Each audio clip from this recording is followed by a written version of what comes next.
Hi, welcome back to Christine's Home Affairs. For many years I've had this pattern to do a table runner, which I usually bring out at Christmas time. So that's what we're doing today. We're making a Christmas table runner and this is it. It's a very simple project. I've been sewing up this pattern for probably about 15 years or so, and I do have a written pattern for it as well. So if anybody wants a written pattern, you can head over to my website. I'll pop a link there and you can purchase it if you want to. But I'll have the full video instructions for you here. For this size quilt, all you need is a couple of fat quarters for the red and green, and you'll need a fat quarter for the cream as well, but I've used the whole width of fabric instead. I've also gone and just put a little embroidery design on the inside there. You can put an applique there, or if you've got a really nice feature fabric, you can use that as well. You don't have to make it in Christmas fabric. I've made this in lots of different fabrics as well, just as regular everyday table runners. Come along and I'll show you how to make the top for this table runner and how to square it up, and we'll quilt it as well. But I'm not going to be doing the binding in this video. I'll do the binding in a separate video because some people already know how to do the bindings, and it's my way of getting you to stick around and watch the next video. So the next one will be up tomorrow. Come along and I'll show you how to make this perfect little table runner for Christmas. You can make this in any size as well. I've got 3 pieces of fabric here, and these are what I'm going to be using for the top of this table runner. And in this video, I'm only going to show you how to do the top of the runner, and if you want to learn how to bind it, we'll do that in the next video. I have 1 fat quarter in the green and another fat quarter in the red. The pattern that I've got will have written a fat quarter in the cream, but I'm just using, it's probably the same as a fat eighth, but it's across the full width of the fabric. I didn't have a fat quarter. Before I move ahead, I might just mention there are varying sizes in fat quarters. If you're in the US, then your fat quarters are going to measure about 18 by 22 inches. In Australia, they're usually around 19 by 22 inches. We take a fat quarter to be 1/4 of a metre rather than 1/4 of a yard. And if you buy them from Spotlight in Australia, they're going to be 19 by 20.5 inches. So we're going to be working with the USA size, which is the smallest of the 3. That way you know you're going to have enough fabric to make this project. Here's everything that we need to make the top of your table runner. I have 1 piece each in the red and green, which is 9.5 by 12 inches. Then I have 6 strips of each of these 2 colours that are 2 inches by 9.5 inches. In the cream fabric, I've got 2 pieces that are 12 by 2 inches, and then I have a square piece of fabric that is 9.5 inches square. This isn't cut to size yet because I'm going to take this to the embroidery machine, embroider a design onto it, and then I'll cut that to size. But we can get started with the rest while this stitches out. Alright, the first thing we want to do is take our 12 by 9.5 inch pieces, and we're going to take our 2 by 12 inch strip, place that over the long edge on each of them, and stitch down the long edge. This project is going to be using 1/4 of an inch seam allowance all the way through. Because I'm going to be making several cuts along here shortly, I've reduced my stitch length to 2, and as I mentioned, it's 1/4 of an inch seam allowance.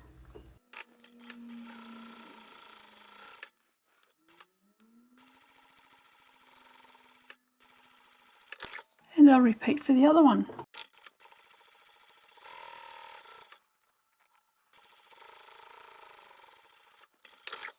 What we can do now is press both of these, and then we want to press this seam to the dark side. So I want that behind the red.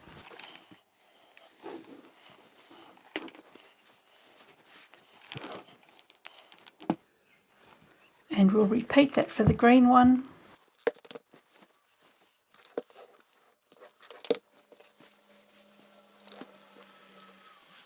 And the reason we've pressed our seam to the dark side is because if we have it to the cream, you're more likely to actually see a shadow of that seam underneath. Now we need to cut this into 2-inch strips. Here's the centerpiece that I've embroidered out, so I'll set that one aside.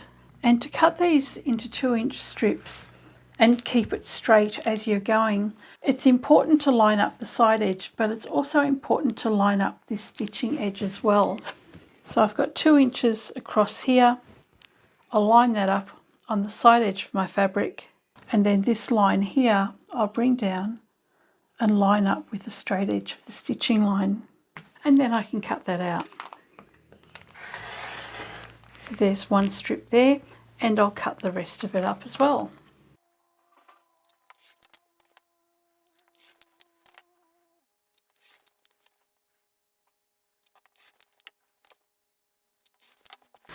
I didn't cut that very straight, did I? Not to worry, I can fudge it. So we'll set those ones aside and we'll repeat for the red one.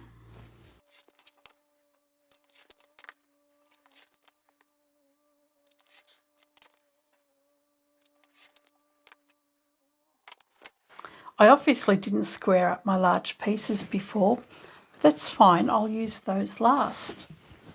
So what we have now are 6 of these and 6 of these ones.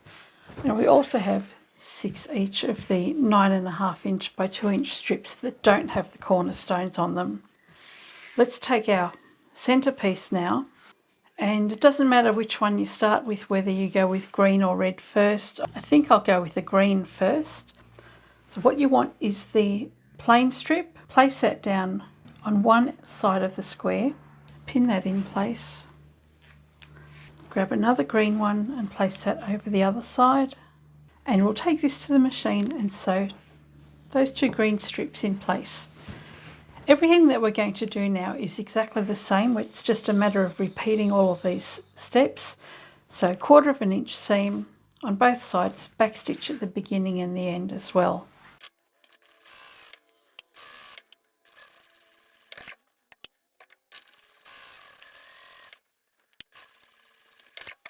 With those edges stitched in place, we'll press that again, open it out, and we'll press that seam to the dark side as well. So it's just a matter of folding that out, giving it a press, and we can attach the next one, which will be the green strip with the cornerstone. We need 2 of those.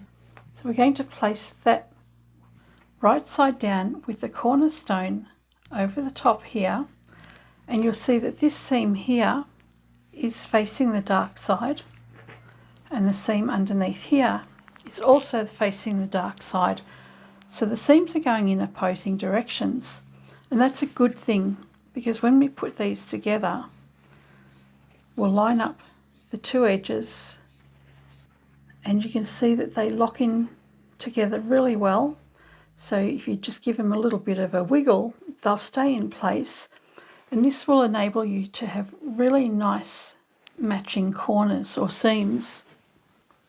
And this is why I like to do that in my bag making. It helps everything sit together really well. So once you've pinned that in place, flip it around, and we'll take the next one and put that in the same place. So from now, providing you iron all your seams in the same direction, you'll have everything locking into place really nicely. Let's go and sew up both of these long edges. Start at the top end where the cornerstone is. You can feel the seam sitting nice and flat.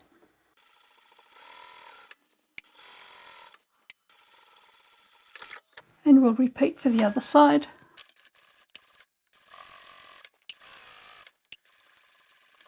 And we can give that a press again.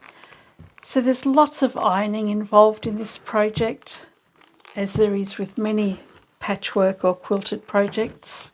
Now here we have a light seam and a dark seam. We're still going to be folding this over to the dark side. You can't always avoid this little shadowing from the seam underneath, but as long as it's on the smallest piece, it's not going to be a problem. It's usually only a problem if it's a competition quilt, and this is not.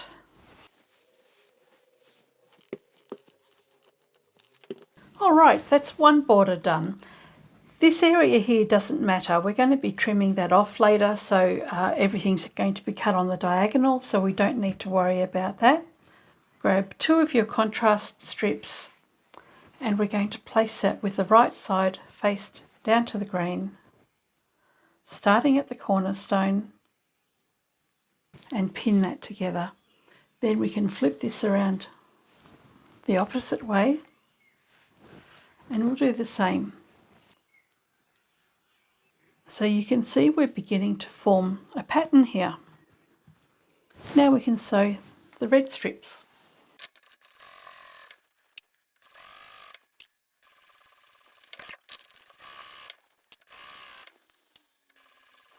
So now it's getting very repetitive. This is all we're going to be doing all the way through this table runner.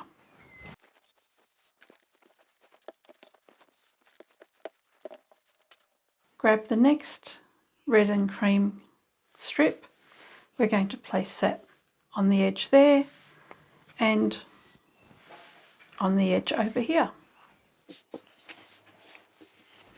So once again, we've got the seam to the dark side. Line it up with the other red side.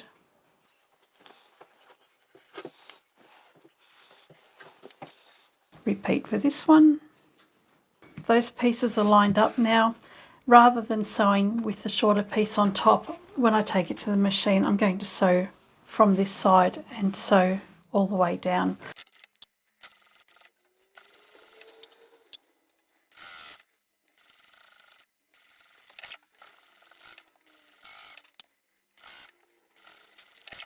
And once again, we have to press that, open it out.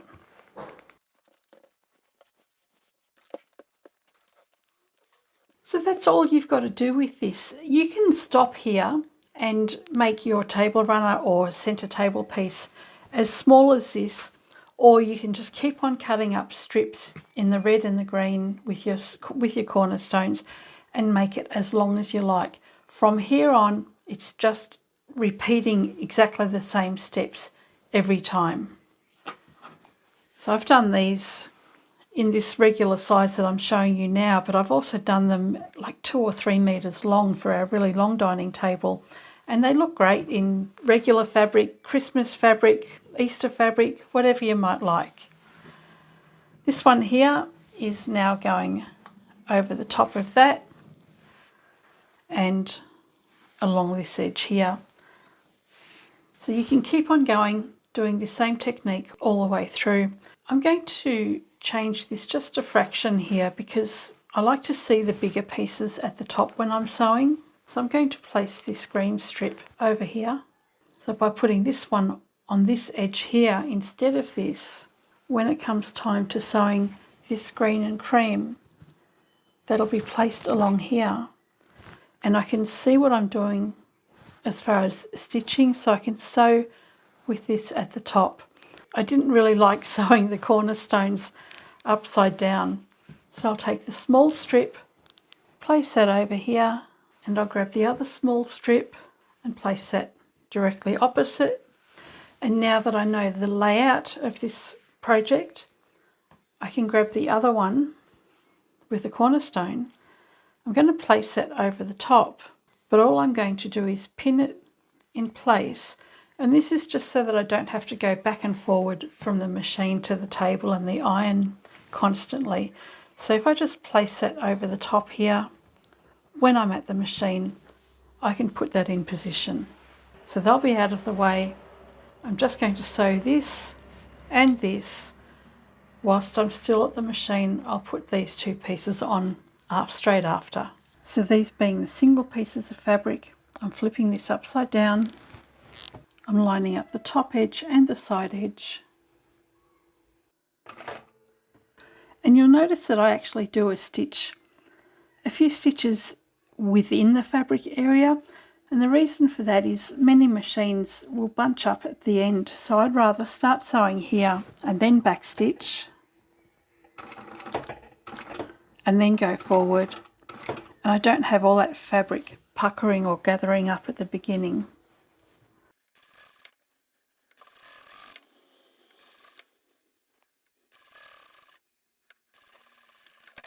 So that side's done. I'll flip around to the other side, and once again I'll line those corners up.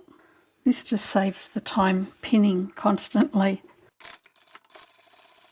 And it's really important to try and have as perfect a 1/4 inch seam as you can get, because it does affect the way everything's cut out later on.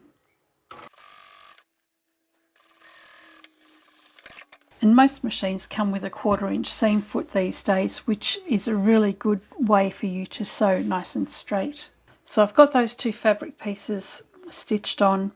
I don't need to iron straight away. All I have to do is fold that over, finger press that corner so that it sits nice and flat, and then I can grab the other piece that's got the cornerstone on it. So once again I'm lining up the seams in opposing directions, and if you have the straight edge of the corners lined up, chances are you're going to get this nice and straight.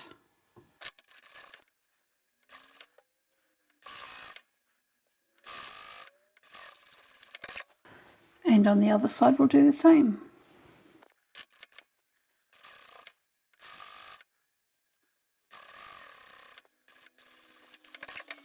So you can see I've done the small strip and then I've done the larger strip. We can press that now. So as long as you remember just to press all your seams to the dark side, everything's going to line up beautifully.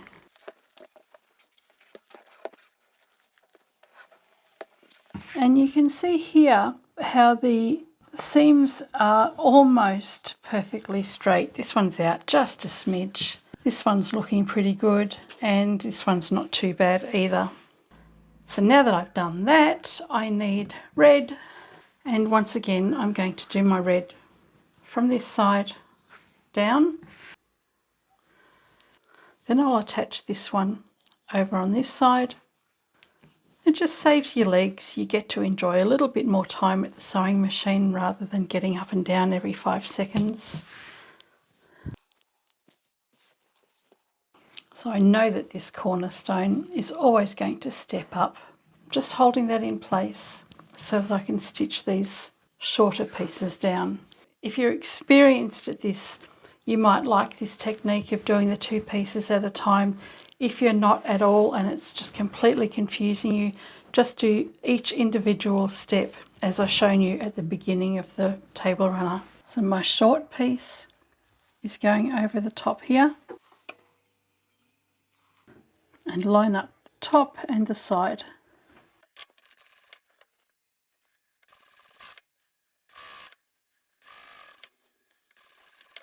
Then I'll grab the one with the cornerstone on it, press that crease,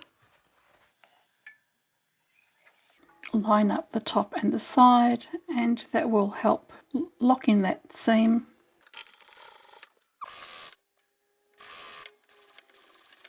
And go to the other end and we'll sew that single piece in place. So once again I'll flip that upside down,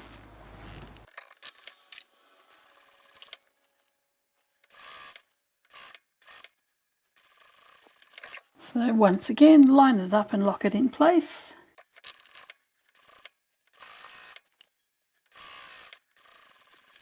So you can see this is starting to become a really nice size.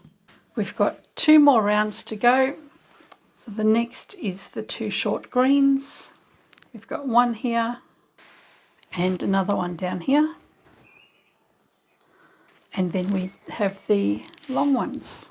And I've strategically placed the one that's got the dodgy bit on the end because it'll have less of an effect on the entire project if it's toward the outside of the runner.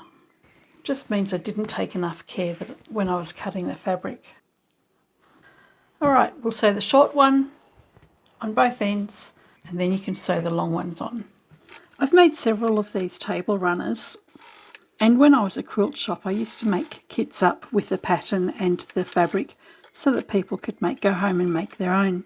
If you run classes, this is a great project to do together. I remember doing this as a Christmas project for my craft group one year, and I actually did it as a mystery project.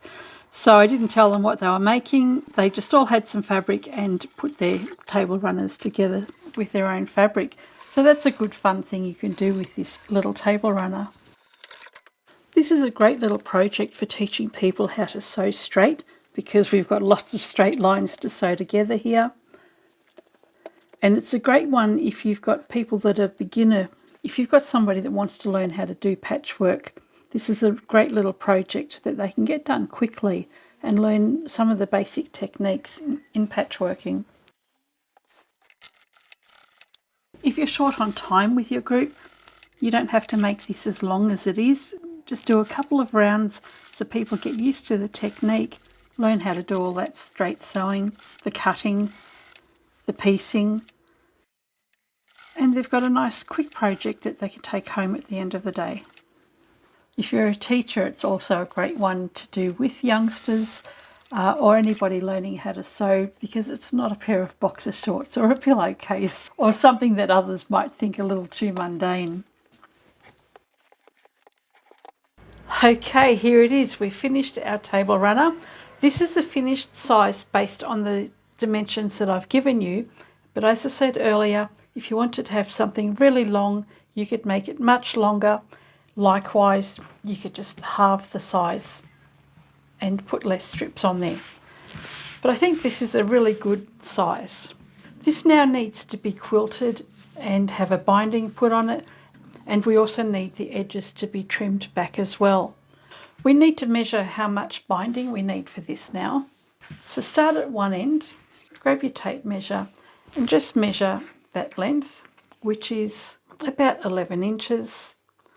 And then turn your tape measure around and measure the straight edge.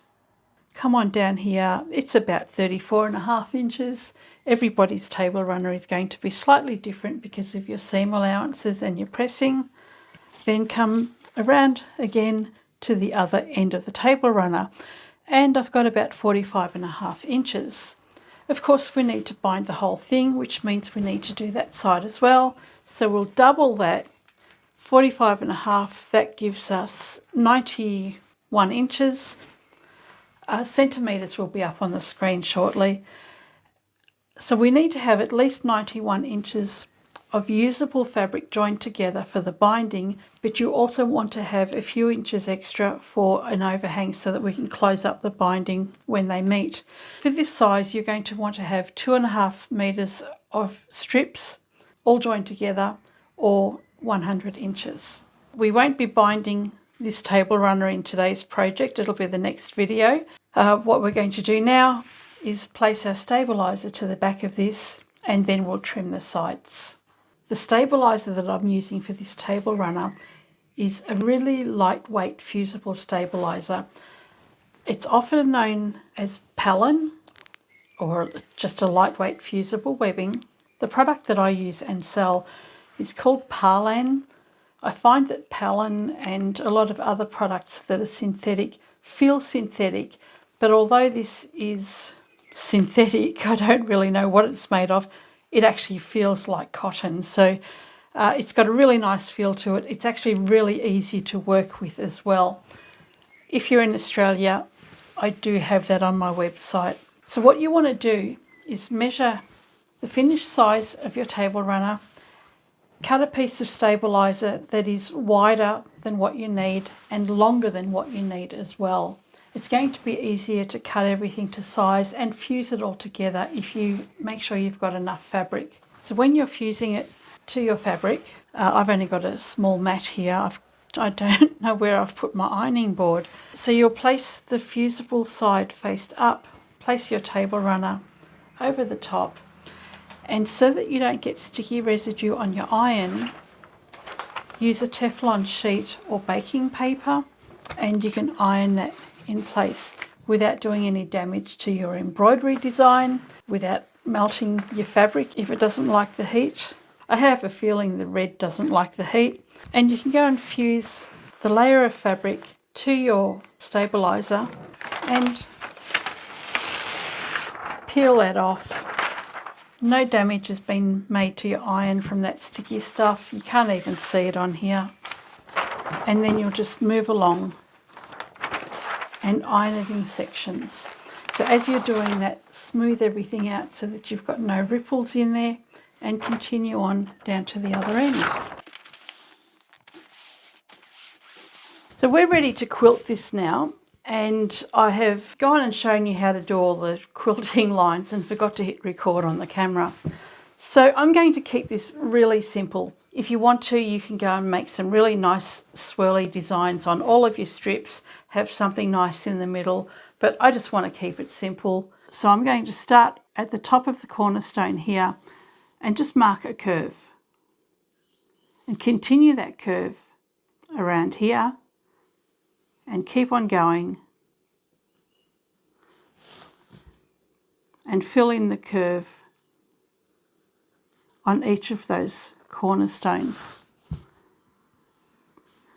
And if this is all you're doing, you don't even have to mark that with your marker. I'm using a friction pen here. I'm not too fond of them. You're better off using something that'll wash out or fade out, but you do want to test it on fabric first. When you get to the big one, all you need to do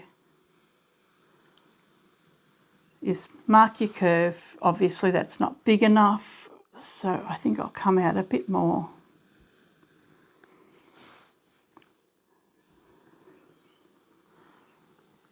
And continue on until you get to the very end. And once you've gone to the end, you'll just turn your work around and start marking the lines exactly the same as you've done on the other side. So you can see that you get a kind of a star-shaped pattern happening in there, which is going to work perfectly because I've got little stars in the background of my cream fabric. I'll increase the stitch length to 5. This will help prevent the fabric from pushing together and causing pleats or puckers. It also makes the sewing go a lot quicker. With those quilting lines marked out, we now need to get a piece of fabric for the back. And once again, that backing fabric needs to be wider than the edge of this and longer as well. I'll go and cut something out now. All right, so I have a piece of fabric for the back. I've chosen a stripe because it's very forgiving and any errors that I make or poor stitching won't be noticed as much. So if you're a beginner, use a fabric that has got a pattern in it, something nice and busy, and nobody will notice any mistakes that you might have. Place your fabric directly over the top, making sure that you've got enough fabric around either side. So at the top here, I've got at least 1 inch, and I've got about the same on either side of the table runner. And you want to smooth that out so that there are no lumps and bumps. We need to pin it together as well, and it's easier to use curved quilters safety pins than it is to use the flat ones or the straight ones, because you can go in on the curve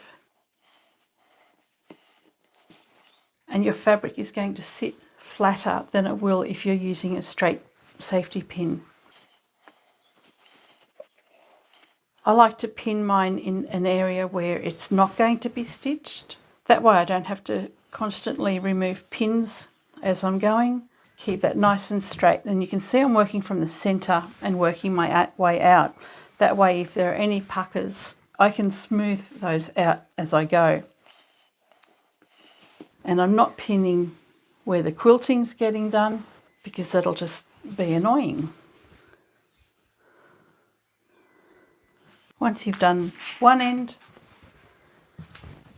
you can turn your work around and continue to smooth that out and pin the rest of it. Oh, if you've got a walking foot for your machine, then I recommend using a walking foot whilst you're doing the quilting. That will also help prevent the layers from fighting against each other, and you'll have less puckers. I don't have a walking foot for my machine because it's a straight stitch. Oh, I'm bleeding. So I'm just going to use the regular foot. Okay, ready to go and quilt. So I'm going to the machine now. I'm going to increase my stitch length to 5. If you want 4 or 3.5, it's completely up to you. 5 is what I'm using because I like things to go quicker. I'll start at the top here, curve into the corner, and keep on going around like this. Do a bigger curve here. When I get to the other end, I'll turn the whole piece around and come back and do the other side. So as I said, if you have a walking foot, put that on before you start sewing. It'll make the job a lot easier for you. So I'm just going to go slowly.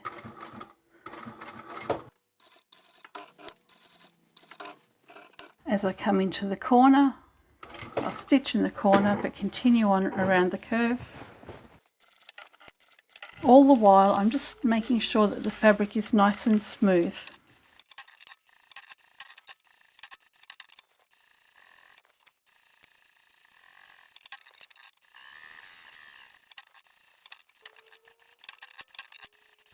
And when you get to the end, finish your work and start on this side and come all the way down again.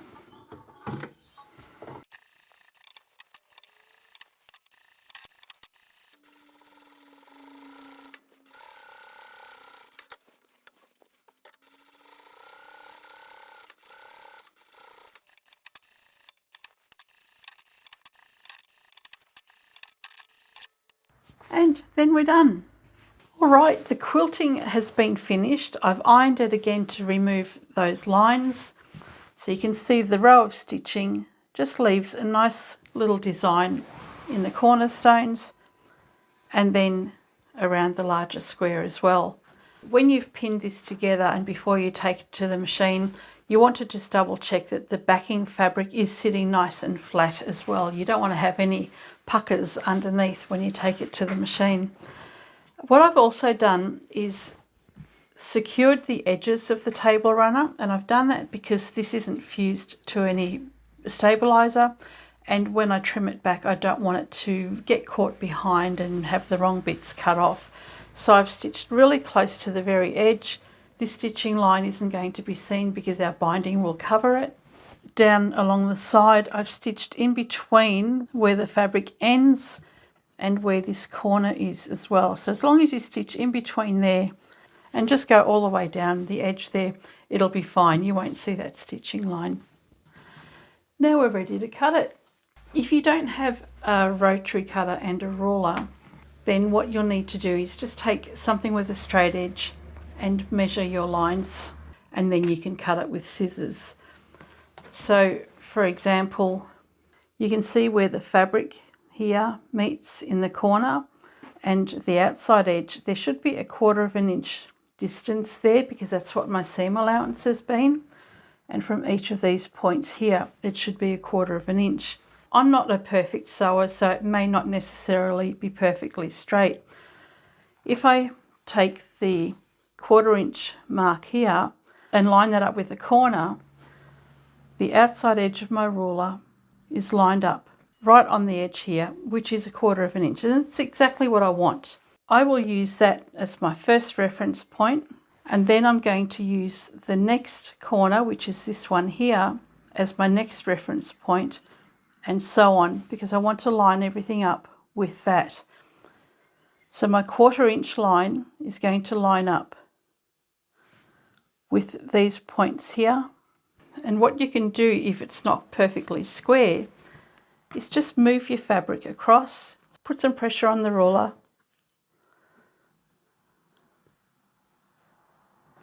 until you can see the point underneath here. Make sure this one lines up. If that doesn't, then you can manipulate the fabric either way. And you can either mark it and then cut it all out, or you can cut as you go. I'm going to cut as I go. So I'm going to start here and just make a small cut up to where I know the measurement's correct. Close my blade. I'm cutting through all layers, and I'm going to continue to line up my 1/4 inch line on the points.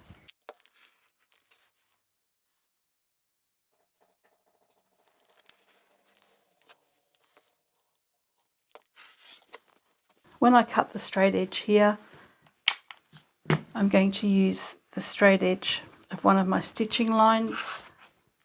If I need to, I can just manipulate this fabric so that it lines up on the edge there. This is a little bit out, so rather than cutting that off, I'm going to straighten that up.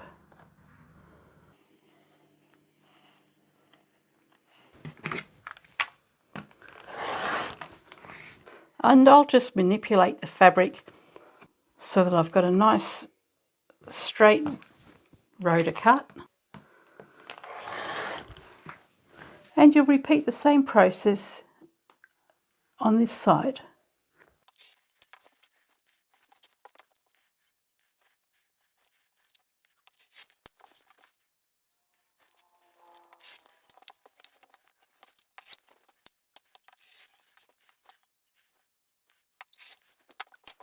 And there we have our table runner with the quilting done, all the layers put together.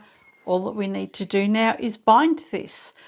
So as I said, I'm going to show you how to do that in the next video, because some people already know how to bind their quilts and other people might rather bag out this table runner instead of having a binding around the outside. If you want a table runner that doesn't have any binding on it and you're happy just to have a plain piece of fabric on the back, what you can do is just quilt the layers without anything on the back, and then take the fabric that is for the back, place it over the front, stitch it all the way around, leave an opening, turn it through, and then you can top stitch around the edges. And then you've got a perfectly finished table runner. So once it's finished, it will actually look like this.